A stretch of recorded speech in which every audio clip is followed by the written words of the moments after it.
역대상 21장 24절에서 마지막 3절까지 제가 공독해 드립니다.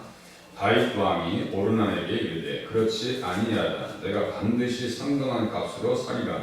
내가 여호와께 드리려고 내 물건을 빼앗지 아니하겠고 값 없이는 번제를 드리지도 아니하리라 하니라. 그리하여 다윗은 그 토 값으로 금 600세겔을 달아 오르난에게 주고 다윗이 거기서 여호와를 위하여 제단을 쌓고 번제와 화목제를 드려 여호와께 아뢰었더니 여호와께서 하늘에서부터 번제단 위에 불을 내려 응답하시고 여호와께서 천사를 명령하시니 그가 칼을 칼집에 꽂았더라. 이때 다윗이 여호와께서 예붓 사람 오르난의 타작 마당에서 응답하심을 보고 거기서 제사를 드렸으니 이쪽에 모세가 광야에서 지은 여호와의 성막과 번제단이 그때 기브온 산당에 있었으나 다윗이 여호와의 천사의 칼을 두려워하여 감히 그 앞에 가서 하나님께 묻지 못하더라. 아멘. 그래서 결국 이제 오르난의 타작 마당을 다윗이 값에 샀다 이렇게 써 있어요. 그래서 그 톱값은 25절에 있는 말씀과 같이 금 600세겔을 달아 오르난에게 주었다 이렇게 써 있습니다. 그런데 똑같은 기절인데 사무엘하 24장 24절에는 은 50세겔이다 이렇게 써 있어요. 제가 이제 성경을 볼 때마다 지역적인 것에는 너무 과도하게 신경을 쓰지 않는 것이 좋겠다 이렇게 말씀을 드렸어요. 그 50세겔과 은 50세겔과 여기 금 600세겔은요 몇 배의 차이가 있는지 180배의 차이가 있어요. 그리고 왜 이런 차이가 있느냐? 그것은 은 50세겔이라고 하는 것은 오르난의 타작마다 그 마당에 대한 값이고 소와 이제 소재물 이런 것에 대한 값이고 또 금 600세겔 180배의 차이가 있는 금 600세겔은 모리아산 전체의 값이다 이렇게 학자들이 얘기해요. 그러니까 얼마든지 설명할 수 있고 성경은 오류가 없는 책입니다. 그렇게 하셔야지 지역적인 거 가지고 왜 이것이 이렇게 됐습니까? 라고 물을 필요가 없다고요. 그냥 그것은 그거고 이것은 이거고 그냥 읽고 여기에서 그리스도 안에서 우리에게 주어지는 말씀 그 의미를 깊이 해석하고 이해하고 말씀을 받아야 그 성도님들에게 영적 유익을 얻을 수가 있다라고 이해하시면 맞습니다. 그래서 오르난의 타작마당 그렇게 하고 모리아산, 예루살렘 다 같은 곳이라 했죠. 다 같은 곳이라. 그래서 모리아산은 도대체 어떠한 일이 있었는가? 역대하 3장 1절에 보니까 솔로몬이 예루살렘 모리아산에 여호와의 전 건축하기를 시작했다. 성전이 건축되죠. 그래서 22장에는 성전 건축의 준비가 나옵니다. 다윗이 성전 건축을 위해서 쓴 비용을 가장 먼저 금 600세겔이라고 했잖아요. 이게 3만 6천일 동안 일해야 얻을 수 있는 돈이래요. 3만 6천일 동안에 일을 해야 모을 수 있는 돈이래요. 그러니까 어마어마한 값을 치르죠. 22장에 보면 성전을 건축하기 위해서 준비하는 내용들을 보면요. 죽기 전에 이렇게 건축하기 위해서 준비하는 다윗의 신앙을 볼 수가 있습니다. 그렇게 영적으로 그곳에 대한 의미를 알았기 때문에 모리아산을 위해서 성전 건축을 위해서 다윗은 모든 것을 다 쏟아부을 수가 있었습니다.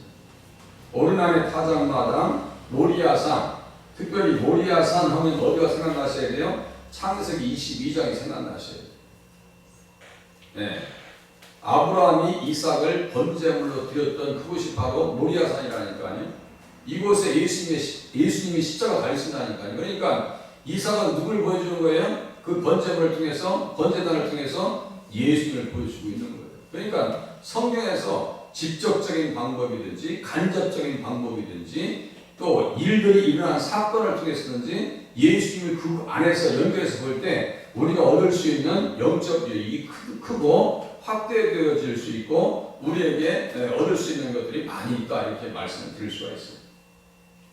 그래서 창세기 22장 1절에 보니까 그 이루 위에 하나님이 아브라함을 시험하시려고 그를 부르시되 아브라함 하시니 그가 이르되 내가 여기 있나이다 이렇게 얘기합니다. 내 아들 독자를 모리아산에 바쳐라. 그렇게 시험하고 계시는 것은 뭘까요? 그가 정말 나를 바라보고 있는가. 정말 그 중심에 하나님을 사랑하는 그런 마음이 있는가. 정말 언약의 당사자로서의 자격이 되는가. 시험입니다.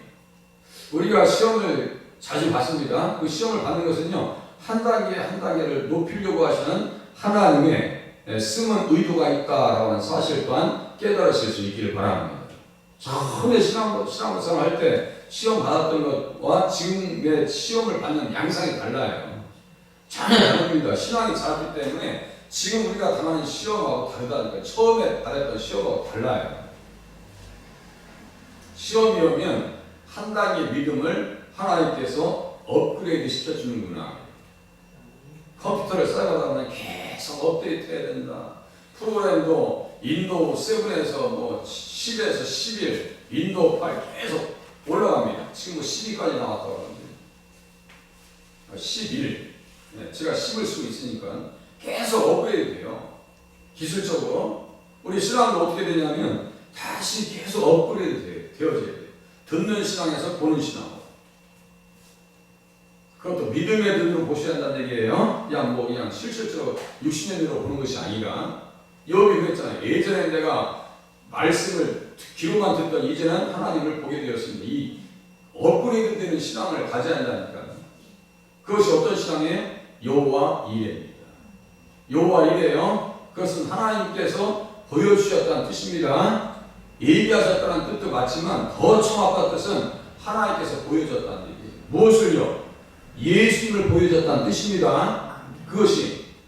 그래서 요한복음 8장에 보면 제가 자주 말씀드리잖아요. 요한복음 8장 56절 제가 읽어드릴게요. 8장 56 한번 펴보시기 바랍니다. 요한복음 8장 56절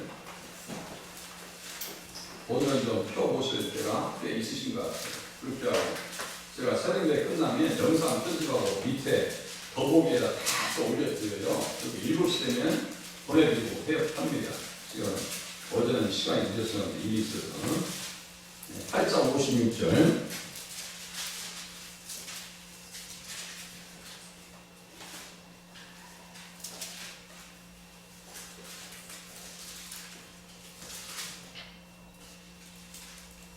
너희 조상 아브라함은 나이 때 볼 것을 즐거워하다가 보고 기뻐하였느니라. 어디에 있는 이야기를 가지고 예수님께서 말씀하십니다. 가장 중요한 다른 것도 말씀하시겠지만 다 정확하게 의미적으로 단어적으로 정확하게 찝을 수 있는 것이 어디냐면요. 창세기 22장 14절입니다. 이 말씀과 관련되어서 가장 가까운 말씀이 어디냐? 창세기 22장 14절 제가 읽어드릴게요. 아브라함이 그 땅 이름을 여호와 이레라 하였으므로 오늘날까지 사람들이 이르기를 여호와의 산에서 준비되리라 하더라. 여호와의 산에서 준비되리라. 몸된 성전이 오르날의 타작마당 모리아산 예루살렘에서 성전이 건축되어졌고 그 성전에서 이스라엘 백성들은 제사 드리면서 누구를 봤어요? 예수님을 만났다라고 하면 맞습니다. 그죠? 우리가 교회 와서 늘 말씀을 들으면서 누구를 바라봐요? 예수님을 바라봅니다. 다른 거 다 저기 안 돼요. 예수님만 정확히 알고 몸부림치면 맞아요. 신앙 흔들리지 않습니다. 예수님만 정확하게 믿으면요 흔들리지 않는다고요. 정말 흔들림이 있다고 하는 것은 있다라고 하는 것은 아직도 예수님을 잘 모른다는 얘기예요. 정말 예수님을 더 알기 위해서 몸부림쳐야 됩니다. 너희 조상 아브라함은 나이 때 볼 것을 즐거워하다가 보고 기뻐하느니라. 그런데 그 시대에 예수님 오셔서 말씀을 듣는 사람들은 예수님을 눈앞에 모시고도 몰라요. 얼마나 안타까운 일이에요. 예수님을 눈앞에 모시고도 모른다니까요. 안 믿어요. 그러니까 안 들어요. 진리를 알지니 진리가 너희를 자유롭게 하리라고 하시는 말씀을 이야기해도요 모릅니다. 그래서 버림받는 거예요. 그래서 버림받습니다. 그래서 모리아산의 사건과 이삭의 사건과 지금 다윗이 성전을 건축하려고 이거 지금 사고 있는 사건들이 이렇게 연결되어 있어요. 의미적으로 다 연결되어 있어요. 한 기절만 더 찾는 수고를 해보시겠습니다.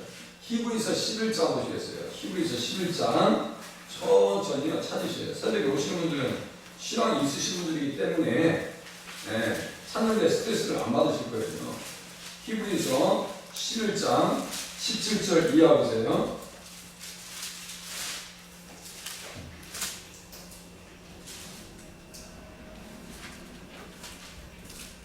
아브라함은 시험을 받을 때 써있어요. 아브라함은 시험을 받을 때 믿음으로 이삭을 드렸으니 그는 약속들을 받은 자로 돼 그 외아들을 드렸느니라.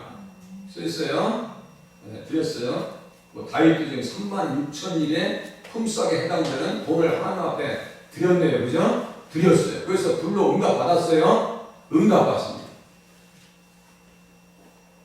그에게 이미 말씀하시기를 내 자손이라 칭할 자는 이삭으로 말미암으리라 하셨으니 그가 하나님이 능히 이삭을 죽은 자 가운데서 다시 살리실 줄을 생각한지라 비유컨대 그를 죽은 자 가운데서 도로 받은 것이니라 이렇게 써있어요. 비유컨대라고 써있어요. 이게 아주 중요한 내용입니다. 비유라고 하는 것은 예수님이 마태복음 13장을 비유장이라고 합니다. 천국의 비유. 그래서 두 가지를 다 해놓고 보여주는 것이 이 비유입니다. 그것을 병렬, 병치, 평양 이런 표현을 합니다. 평양 구조를 가지고 제가 드린 말씀이 있어요. 하나님의 손을 힘입고 귀신을 쫓아내는 것이라면 너희에게 하나님 나라가 임하였느니라. 똑같은 말씀을 마태복음 12장 28절 또 28절 누가복음 11장 20절에 보니까 하나님의 성령, 하나님의 손을 힘입어 귀신을 쫓아내는 것이면 하나님의 성령을 힘입어 귀신을 쫓아내는 것이면 두 말씀이 이렇게 병렬관계, 평양관계가 있기 때문에 제가 하나님의 성령을 무엇으로 해석합니까? 하나님의 손으로 해석한다고 말씀드렸죠. 그래서 기도할 때 하나님의 손길이 우리 가운데 함께 하신다니까요. 성령님께서 함께 하신다고요. 그러니까 우리는 누구의 사람이에요? 성령의 사람이죠. 성령의 사람이에요. 성령의 사람은 계산을 잘해요. 우리가 받은 것이 많지 드리는 것이 많지 않아요. 다윗이 36,000일에 해당되는 그 헌금을 하나님 앞에 드렸지만 사실상은 다윗은 받은 것이 훨씬 많습니다. 10만 달란트 이상을 드렸죠. 금을 그 이후에 그 하나님 앞에 바치는 거 보면요 상상을 초월합니다. 우리가 시간을 하나님 앞에 드리는 거예요. 몸을 하나님 앞에 드리는 거 인색하지 마시고 하나님 앞에 늘 몸을 드리면서 기도의 사명을 감당하실 수 있기를 바랍니다. 응답하신다니까요. 두 사건은 비유컨대 쓰였어요. 히브리서 11장 19절 비유라고 하는 것은 이삭의 사건과 예수님의 사건이 나란히 이렇게 병렬되어 있고 평행적인 관계라는 얘기예요. 그러면 무엇이 평행적인 관계고 무엇이 이렇게 흡사한 관계고 무엇이 이렇게 둘 사이의 관계가 이렇게 끈끈한 관계인가 제가 말씀드릴게요. 출생의 기다림이 똑같습니다. 출생의 기다림이 비슷합니다. 아브라함 이삭을 오랫동안 기다렸죠. 예수님이 이 땅에 오시기까지 사람들이 오랫동안 기다렸습니다. 맞죠? 정말 경건한 사람들은 예수님 언제 오십니까? 이 땅에 언제 오십니까? 구약의 성도들은 예수님 오심을 기다리면서 믿고 기다리면서 구원받아요. 신약의 성도인들은 오신 것을 믿고 다시 재림하실 것을 기다리면서 구원받았습니다. 맞죠? 아브라함이 독자 이삭을 주신다는 말씀을 믿고 그 땅을 떠나지 않냐고 믿음을 통해서 구원받습니다. 그래서 의를 선물 받아요. 그죠? 믿고 의를 선물 받고 성령의 사람이 되어졌고 구원받았습니다. 그 관계예요. 이삭은 죽은 태에서 태어났고 죽은 태에서 태어났어요. 사라의 태가 죽어 있는 거 아니에요? 정수가 끊어졌는데 죽은 태에서 태어났어요. 마리아의 몸은 처녀의 몸에서 태어났어요. 그 태어나심의 방법이 전혀 불가능한 곳에서 태어나셨잖아요. 그죠? 그 출생이 비슷한. 둘은 비유다. 비유컨대 파라볼레라고 합니다. 헬라어로 똑같이 둘을 놓고 이야기할 수 있다는 얘기예요. 또 무엇이 닮았는가? 8일 만에 할례를 받습니다. 맞죠? 8일 만에 할례를 받습니다. 예수님도 8일 만에, 이삭도 8일 만에 할례를 받습니다. 그리고 할례를 받고 큰 잔치를 베풀죠. 예수님은 우리를 위해서 어떤 잔치를 베풀어 주셨어요? 천국의 잔치를 베풀어 주셨습니다. 천국자 않습니다. 이삭이 이스마엘에게 핍박을 받은 것과 같이 예수님은 헤롯에게 핍박을 받습니다. 그죠? 같은 이야기입니다. 이삭과 예수님은 아브라함의 자손입니다. 같아요, 틀려요? 아브라함과 이삭의 자손, 예수 그리스도의 세계라. 이삭은 아브라함의 자손 맞죠? 비유컨대 이삭과 예수님은 비유컨대 이삭을 예수님과 이렇게 붙이면 닮은 것이 너무 많다 이거예요. 그래서 비유컨대 평행 관계 가운데 있다는 얘기입니다. 이 관계.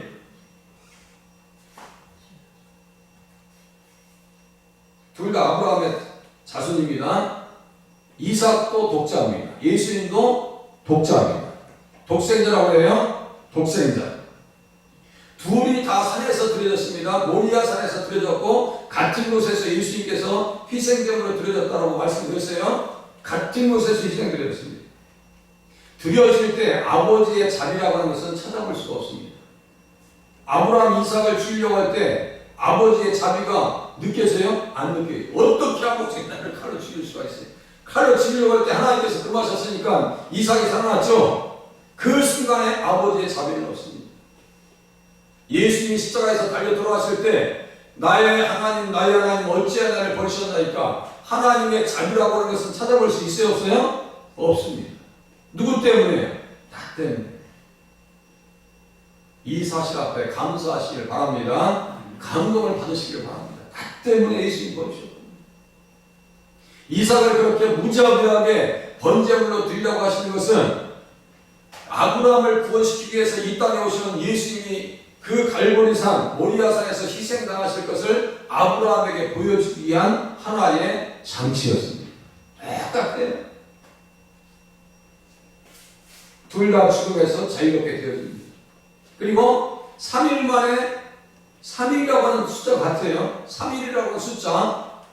독자 이삭을 가지고 모리아산에 갈 때 며칠 걸렸어요? 3일 걸렸어요. 예수님 부활하실 때 며칠 후에 부활하셨어요? 3일 후에. 우리들도 부활했어요. 영적으로 살았습니다. 우리 살았어요. 그래서 성경에 보면 우리가 살아있다고 하는 것을 어떻게 표현하는가? 한 기절만 더 보세요. 골로새서 3장 1절.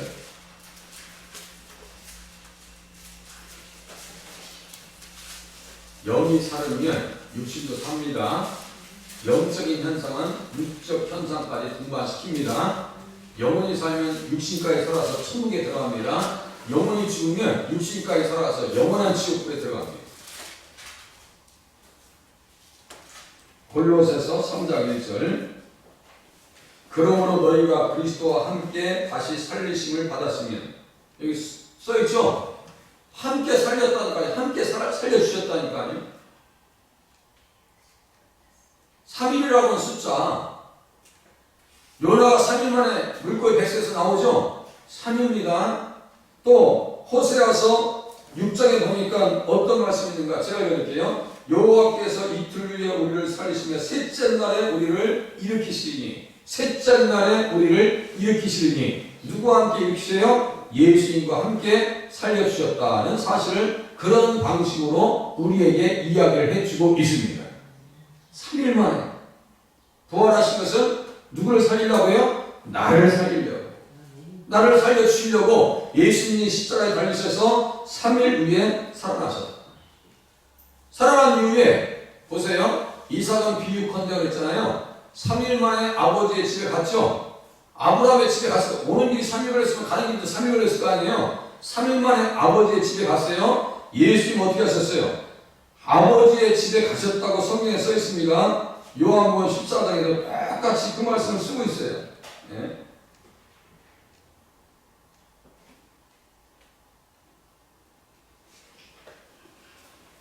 요한복음 14장 2절에 보니까 내 아버지 집에 거할 것이 많도다. 그렇지 않으면 너희에게 이르렀으리라. 내가 너희를 위하여 거처를 예비하러 가노니. 누구의 집에 가셨어요? 아버지의 집에 가신 거예요. 그러니까 너무너무 이게 다 이렇게 일치되고 있어요. 그래서 제가 이 보니까요, 성경을 평생 동안 연구하신 분들의 그 학문의 성과를 보면요, 야, 분들 정말 대단하신 분입니다. 그걸 보게 하신 것도 은혜고 그것을 나누게 하신 것도 은혜입니다. 오늘 우리를 하나님께서 살려주셨다는 그 믿음 가지고 하나님 앞에 헌신하며 하나님 내가 어떻게 해야 되죠? 다른 것 못하더라도 기도의 음성을 들으시고 순종의 발걸음을 하나님 앞에 들으실 수 있기를 바랍니다. 기도하시겠습니다.